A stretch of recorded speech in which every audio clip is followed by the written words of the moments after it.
Acceptance, સ્વીકૃતિ. શાની સ્વીકૃતિ?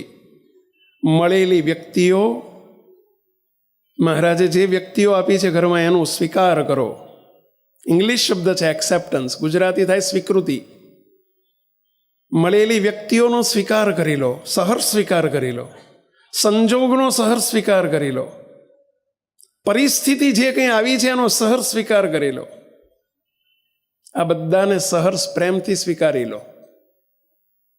વ્યક્તિઓ, સંજોગ અને પરિસ્થિતિ મહારાજે જે આપી છે એનો સહર્ષ સ્વીકાર કરી લો.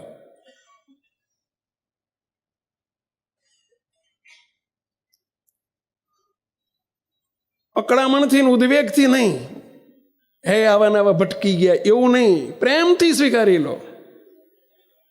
મહારાજે જે સભ્યો આપ્યા છે તમને એને પ્રેમથી સ્વીકારી લો. જો સુખ અને શાંતિનો ધોધ છૂટશે, સ્વીકારી લો.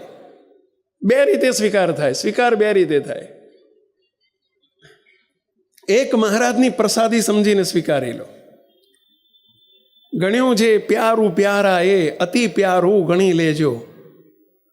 મહારાજે જે આપણને ઘરમાં પુત્ર વધુ આપ્યા છે, ઘરમાં જે બાળકો આપ્યા છે, દીકરા આપ્યા છે, દીકરાઓને મા બાપ આપ્યા છે, બધાને સહર્ષ સ્વીકારી લો. મેન્ટલી પ્રિપેર્ડ થઈને સ્વીકારી લો. પ્રભુની પ્રસાદી સમજીને સ્વીકારી લો.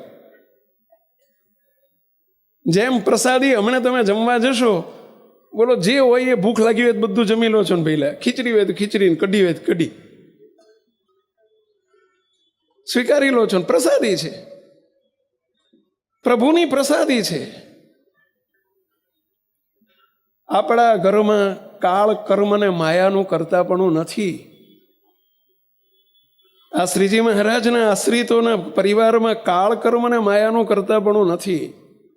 અહીં પ્રારબ્ધાનુસારે બધા ભેગા થયેલા નથી. કોઈ તમારું સિલેક્શન નથી. તમારા ઘરમાં આવેલી તમામ વ્યક્તિઓ ગિફ્ટ બાય મહારાજ. એ બધું જ મહારાજની ગિફ્ટ છે. એમણે જ આપણા ત્યાં બધું ભેગું કરી આપ્યું. તીજ ને તેરસ,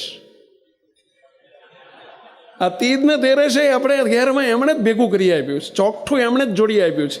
વિધાતાના લેખ અહીં બેઠેલાના માથે નથી.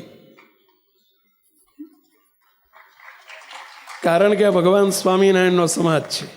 શ્રીજી મહારાજ બોલ્યા છે છેલ્લા પ્રકરણનું 13મું વચનામૃત. મહારાજ કે ભગવાનના ભક્તનું પ્રારબ્ધ તે હું છું. શ્રીજી મહારાજ બોલ્યા છે.